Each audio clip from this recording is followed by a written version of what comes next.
Hello नमस्कार दोस्तों, आज का हमारा टॉपिक है ब्लेंडर 4.1 कैसे डाउनलोड करते हैं, कैसे इंस्टॉल करते हैं विंडो 11 के अंदर, वो देखेंगे। और प्लीज गाइस, यदि आप लोग अभी तक चैनल को सब्सक्राइब नहीं किया तो प्लीज चैनल को सब्सक्राइब करना ना भूलें। चलिए शुरू करते हैं। आप अपने लैपटॉप या पीसी के अंदर कोई भी ब्राउजर आप ओपन कर लीजिएगा। ब्राउजर ओपन करने के बाद यहाँ पे आपको गूगल ओपन कर लेना है। गूगल ओपन करने के बाद यहाँ पे आपको टाइप कर देना है ब्लेंडर। इसके बाद यहाँ पे आपको इंटर कर देना है। इंटर करते हैं यहाँ पे आपको ब्लेंडर का फर्स्ट ऑप्शन ही दिख जाएगा। इसके ऊपर आपको क्लिक कर देना है। क्लिक करते हैं ब्लेंडर का ऑफिशियली वेबसाइट ओपन हो जाएगा। ओपन होने के बाद यहाँ पे आपको होम पेज में ही दिख जाएगा ब्लेंडर 4.1। यानी तो आप जिस डेट में इसको डाउनलोड करने की कोशिश कर रहे हैं उस डेट में इससे ऊपर वाला वर्जन आ गया हो, तो चाहे कोई सा भी वर्जन यहाँ पे आ गया होगा, जो भी लेटेस्ट वर्जन होगा, जिस डेट में आप इसको डाउनलोड करने की कोशिश करते हैं तो यहाँ पे लेटेस्ट वर्जन दिखेगा। तो कोई सा भी वर्जन हो, सेम तरीके से आप इसको डाउनलोड करके इंस्टॉल कर सकते हैं। जैसे अभी मैं आपको बताने वाला हूँ, सेम तरीके से आपको फॉलो करके इंस्टॉल कर लेना है। अब आप यहाँ पे देखेंगे तो यहाँ पे आपको डाउनलोड करने के लिए दिख जाएगा। या तो आप यहाँ पे क्लिक कर लीजिएगा, यानी तो यहाँ पे ऊपर में सेकंड टैब दिख जाएगा डाउनलोड का, या तो आप यहाँ पे क्लिक कीजिएगा। दोनों में से कहीं भी क्लिक करेंगे तो डायरेक्ट आप इस पेज के ऊपर आ जाएंगे।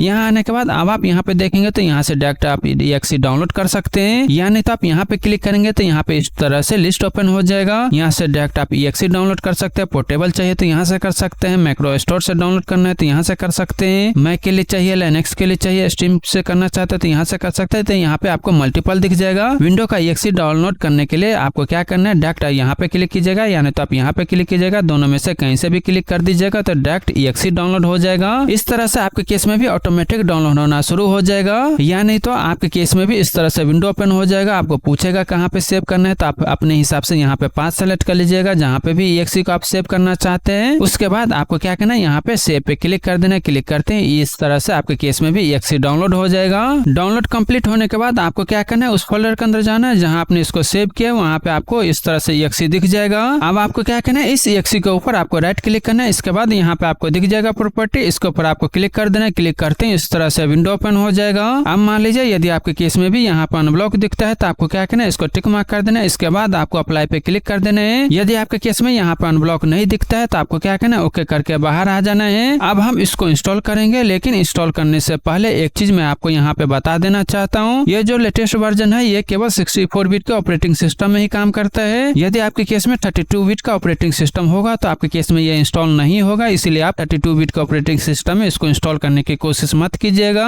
अब यदि आपको ये पता नहीं है आपका ऑपरेटिंग सिस्टम कौन सा है, 32 है या 64 बिट है, तो इसके लिए आपको क्या करना है, यहाँ पे आपको दिख जाएगा दिस पीसी, इसके ऊपर आपको राइट क्लिक करना है। इसके बाद यहाँ पे आपको दिख जाएगा प्रॉपर्टी, इसके ऊपर आपको क्लिक कर देना है। क्लिक करते हैं, इस तरह से विंडो ओपन हो जाएगा। अब आप यहाँ पे देख लीजिएगा आपके केस में सिस्टम टाइप के आगे क्या लिखा हुआ है। यदि आपके केस में यहाँ पे 32 बिट लिखा होगा तो आपके केस में इंस्टॉल नहीं होगा। चाहे वो विंडो 8 हो, 10 हो, 11 हो, 32 बिट होगा तो भी ये इंस्टॉल नहीं होगा। यदि आपके केस में यहाँ पे 64 बिट होगा तो ही आपके केस में ये इंस्टॉल होगा। तो इस चीज का आप यहाँ पे ध्यान रख लीजिएगा। इसके बाद आपको क्या करना है, इस विंडो को यहाँ से क्लोज कर देना है। अब हम इसको इंस्टॉल करेंगे। इंस्टॉल करने के लिए आपको क्या करना है, या तो आप इसके ऊपर डबल क्लिक करके इंस्टॉल कर सकते हैं, या नहीं तो आप यहाँ पे राइट क्लिक करके ओपन करके इंस्टॉल कर सकते हैं। दोनों चीज में से कोई एक चीज आप कर लीजिएगा। करते हैं, इस तरह से विंडो ओपन हो जाएगा। अब आपको क्या करना है, यहाँ पे नेक्स्ट पे क्लिक कर देना है। इसके बाद आपको क्या करना है, यहाँ पे टिक मार्क कर देना है। इसके बाद यहाँ पे फिर से आपको नेक्स्ट पे क्लिक कर देना है। इसके बाद आपको क्या करना है, फिर से यहाँ पे आपको नेक्स्ट पे क्लिक कर देना है। अब आपको यहाँ पे इंस्टॉल करने के लिए दिख जाएगा, तो आपको क्या करना है, यहाँ पे इंस्टॉल पे क्लिक कर देना है। इंस्टॉल पे क्लिक करते हैं, इस तरह से विंडो ओपन हो जाएगा। अब मान लीजिए यदि आपके केस में भी इस तरह से विंडो ओपन होता है तो आपको क्या करना है, यहाँ पे यस पे क्लिक कर देना है। यस पे क्लिक करते हैं, इस तरह से इंस्टॉल होना शुरू हो जाएगा।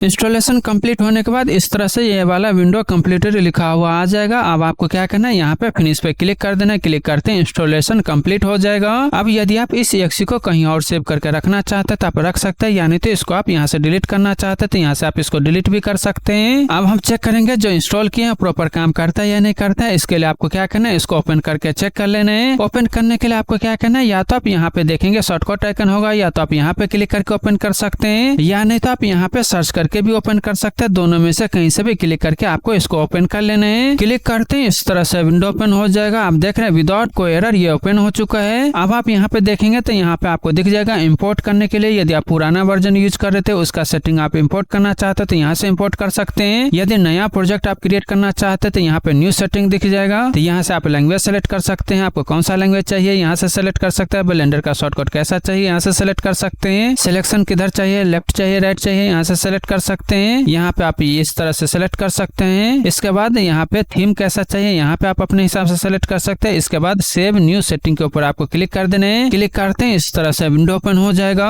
अब आप इसको किस पर्पस के लिए यूज करना चाहते हैं उसके हिसाब से यहाँ पे आपको अलग अलग सेटिंग दिख जाएगा। यदि आप जनरल पर्पस के लिए यूज करना चाहते हैं तो ये कर सकते हैं। 2D एनिमेशन बनाने के लिए यूज करना चाहते हैं तो इसको आप यूज कर सकते हैं। इसके बाद ये वाला यूज करना चाहते हैं तो इसको कर सकते हैं। VFX के लिए यूज करना चाहते हैं तो इसको आप यूज कर सकते हैं। वीडियो एडिटिंग के लिए यूज करना चाहते हैं तो यहाँ से क्लिक करके ओपन कर सकते हैं। तो यहाँ पे आप अपने हिसाब से इसको यूज कर लीजिएगा। जो भी आप यूज करना चाहते हैं आप अपने हिसाब से इसको यूज कर सकते हैं। और प्लीज गाइस चैनल को सब्सक्राइब करें, लाइक करें, शेयर करें। Thank you.